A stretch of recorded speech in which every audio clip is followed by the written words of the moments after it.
Hello friends, welcome to Jeev kitchen உலகம். இன்றைக்கி வந்து ஒரு சூப்பரான ஹெடை தாங்க பார்க்க போகிறீங்க. இந்த ஹெடை பார்த்திங்கன்னா ரொம்ப சிம்பிளான ஒரு ஹெடை. இந்த வெயிலுக்கு ஏற்ற ஹெடைன்னு கூட சொல்லலாம். வாங்க எப்படி சொல்லலாம் வீடியோ பார்த்துட்டு வந்துடலாம். இதுக்கு பார்த்திங்கன்னா ஒரு 7லேருந்து 8 கற்பூரவள்ளி இலை வந்து நீங்கள் எடுத்துக்கோங்க. அது வீட்டிலேயே நம்ம ஈஸியாக வளர்த்தலாங்க.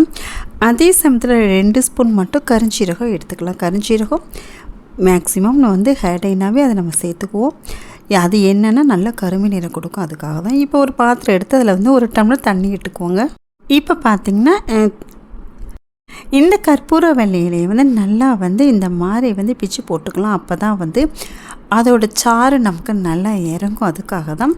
இப்போ அது கூடவே நம்ம எடுத்து வச்ச கருஞ்சீரகத்தையும் நம்ம ஆட் பண்ணிடலாங்க. இப்போ நல்லா கொதித்து வரட்டும். இப்போ வந்து பார்த்திங்கன்னா கற்பூரவள்ளியில நல்ல பச்சை கலராக வரும். அதே சமயத்தில் வந்துட்டு கருஞ்சீரகம் உங்களுக்கு வந்து நல்ல கருமை நிறம் 2 சேரும்போது உங்களுக்கு நல்ல ஒரு கலர் வந்து இந்த லிக்விட்லேயே கிடைச்சிருங்க. இதை நல்லா ஆனால் மிக்ஸ் பண்ணிக்கிட்டே இருங்க. நல்லா ஹை ஃப்ளேமில் வச்சுக்கோங்க. 5 நிமிஷம் வந்து அப்படியே நீங்கள் வந்து விடும்போது நல்லா கொதித்து ஹாஃப் டம்ளராக மாறிடும். நம்ம அதை வந்து எடுத்து தான் இந்த லிக்விடில் வந்து ஒரே ஒரு பொருள் மட்டும் தான் நம்ம ஆட் பண்ணிவிட்டு நம்ம ஹேடை வந்து நம்ம அப்ளை பண்ணணுங்க. கற்பூரவள்ளி இலை பார்த்திங்கன்னா எப்போவுமே வந்து ஒரு ஹேடையில் நீங்கள் வந்து சேர்த்துக்கும் போது உங்களுக்கு தலைவலி, அதாவது ஹெடேக் ப்ராப்ளம் வராது. அதே சமயத்தில் வந்துட்டு சில பேர்த்துக்கு ஹேடை போட்டோடனே தலை சுற்றல் வரும், அதுவும் வராது. உங்களுக்கு ஹேர் வந்து நல்லா க்ளீனாக இருக்கும். அப்புறம் பார்த்திங்கன்னா சளி தொந்தரவுகள் வரவே வராது. அதனால் தைரியமாக நம்ம கற்பூரவள்ளி இலையை வச்சு ஹேடைஸில் உங்களுக்கே பாருங்களேன், நம்ம எதுவுமே ஆட் பண்ணல, 2 பொருள் தான் நம்ம எடுத்து நல்லா வந்து இப்போவே ஒரு கருமை நிறமாக டார்க்கு பிளாக்காக வந்து உங்களுக்கு அந்த லிக்விடே தெரியும் கொதிக்கும் போதே.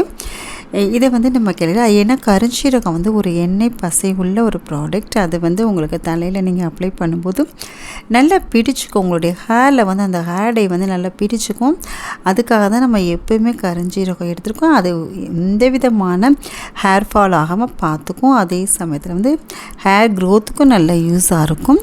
ஹேர் கலரிங்க்கும் நல்லா வந்து ஒரு யூஸான ப்ராடக்ட். நம்ம கெமிக்கல் இல்லாமல் செய்கிறனால வீட்டில் இருக்கிற பொருளை வச்சு நீங்கள் மேக்ஸிமம் ஹேடை போடுங்க. நீங்கள் ஒரு தடவை வந்து நீங்கள் கெமிக்கல் ஹேடை நீங்கள் அப்ளை பண்ணிட்டீங்கனாவே உங்களுக்கு வந்து அடுத்து வந்து இந்த ஹேடை இந்த மாதிரி வந்து நேச்சுரலாக செய்யும்போது ரொம்ப லேட் ஆகும் கருமை நிறம் கிடைக்கிறதுக்கு. ரெடி ஆகிடுச்சு பாருங்கள். நம்ம வடிகட்டிடுவோம். வடிகட்டிட்டு அந்த லிக்விடில் வந்து ஒரே ஒரு பொருள் தான் நான் சொன்னேன். அது வந்து என்ன அப்படின்னு பார்த்திங்கன்னா மருதாணி பவுட்ரு தான் நம்ம வந்து அதில் ஆட் பண்ணியிருக்கோம். வேறு எந்த ஒரு பவுடரும் நம்ம சேர்த்துக்க கிடையாதுங்க. ஒரு நல்ல ப்ராடக்டாக மருதாணி பவுட்ரு நீங்கள் ரெடி பண்ணிக்கோங்க. ஒன்று வீட்டிலேயே வளர்ந்துச்சு அப்படின்னா அதை வந்துட்டு காயை வச்சு நிழலில் உலர்த்திட்டு நீங்கள் அரைச்சி பவுடர் பண்ணி வச்சுக்கலாம். இல்லாட்டி நல்ல ஒரு நாட்டு மருந்து கடை பார்த்து வாங்கிக்கோங்க. இப்போ வந்து மருதாணி பவுட்ரு நான் எடுத்திருக்கேன். 4 ஸ்பூன் நல்லா வந்து நிறச்சி இந்த ஹாஃப் டம்ளர் லிக்விடுக்கு வந்து 4 ஸ்பூன் வந்து கரெக்டாக இருக்கும். இந்த மாதிரி வந்து பச்சை கலராக இருக்கிற மாதிரி இருக்கிறது வந்து நல்ல ஒரிஜினல்னு அர்த்தம். சில இடங்களில் வந்து கலர் மாறி இருக்கும். அதை நல்லா நீங்கள் பார்த்துக்கோங்க. எப்போ வந்து அது வந்து மேனுஃபேக்சரிங் டேட் வந்து இருக்குன்னு நல்லா வந்துட்டு பார்த்துட்டு நீங்கள் வாங்குங்க. எக்ஸ்பிரி எப்போன்னு பார்த்துக்கோங்க. அதுதான் முக்கியம். ஏன்னா நம்ம ஹேருக்கு போடுறதுனால எப்போவுமே ஒவ்வொன்றுமே நீங்கள் கவனமாக இருந்து தான் எந்த ஒரு ஹேடையும் பண்ணணும். ஏன்னா தலைக்கும் நமக்கு வந்து எந்த ப்ராப்ளம் வரக்கூடாது, ஃபேஸ்க்கும் வரக்கூடாதுங்கிறத ரொம்பவே வந்து நீங்கள் கவனமாக இருக்கணும். அதுதான் நான் எப்போவுமே ஒவ்வொரு தடவையும் சொல்லுவேன். அதே சமயம் ஹேடை போடும்போதும் ஃபேஸ் பேக் ஏதாவது ஒன்று சூஸ் பண்ணி உங்களுக்கு எது சூட் ஆகுமோ அதை அப்ளை பண்ணிவிட்டு ஹேடை போடுங்க. வந்து நான் கட்டி இல்லாமல் ஃபுல்லாகவே நான் மிக்ஸ் பண்ணிவிட்டு இதை நல்லா மூடி வச்சுட்டு ஓவர் நைட் விடுங்க. நீங்கள் வந்து கொஞ்சம் வந்து இதுக்கு பொறுமையாக தான் இருந்தால் தான் நல்ல கலரிங் கிடைக்கும். ஓவர் நைட் விட்டுட்டு காலையில் எடுத்து பார்த்தீங்கன்னாவே தெரியும் நல்ல ஒரு பிளாக்காக இருக்கும். நம்ம எடுத்த லிக்விடுக்கும் அந்த மருதாணி பவுடருக்கும் நல்ல கருமை நிறம் உங்களுக்கு கிடைச்சிடும். இதில் வந்து நீங்கள் எதுவுமே ஆட் பண்ண தேவை கிடையாது. இதை டைரெக்டாகவே வந்து நீங்கள் வந்து உங்களுடைய ஹேரில் அப்ளை பண்ணிக்கோங்க.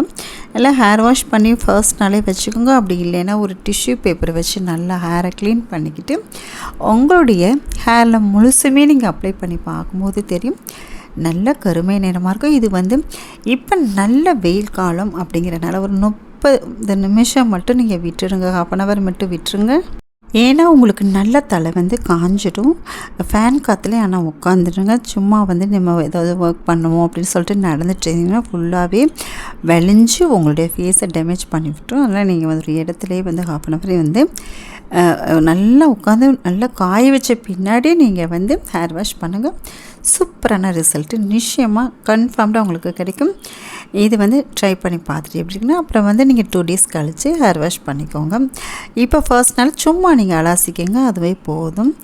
இந்த ஹேர் டை வந்துட்டு நிச்சயமாக உங்களுக்கு யூஸ்ஃபுல்லாக இருந்துச்சு அப்படின்னா நீங்கள் வந்து கண்டிப்பாக வந்து சப்ஸ்கிரைப் பண்ணுங்கள். அதுவும் இப்போ தான் ஃபர்ஸ்ட் டைம் வீடியோ பார்க்குறத மட்டும். அதே சமயத்தில் பக்கத்தில் இருக்க பெல் சிம்பிளையும் ப்ரெஸ் பண்ணுங்கள். ஆளுங்கிற ஆப்ஷனை மறக்காமல் ப்ரெஸ் பண்ணுங்கள். அப்போ தான் நான் போடுற வீடியோ நோட்டிஃபிகேஷன் உங்களுக்கு வரும். உங்களுடைய ஃப்ரெண்ட்ஸ் அண்ட் ரிலேஷனுக்கு கண்டிப்பாக மறக்காமல் ஷேர் பண்ணுங்கள். நம்ம நெக்ஸ்ட் ஒரு வீடியோவில் பார்க்கலாங்க. தேங்க்யூ.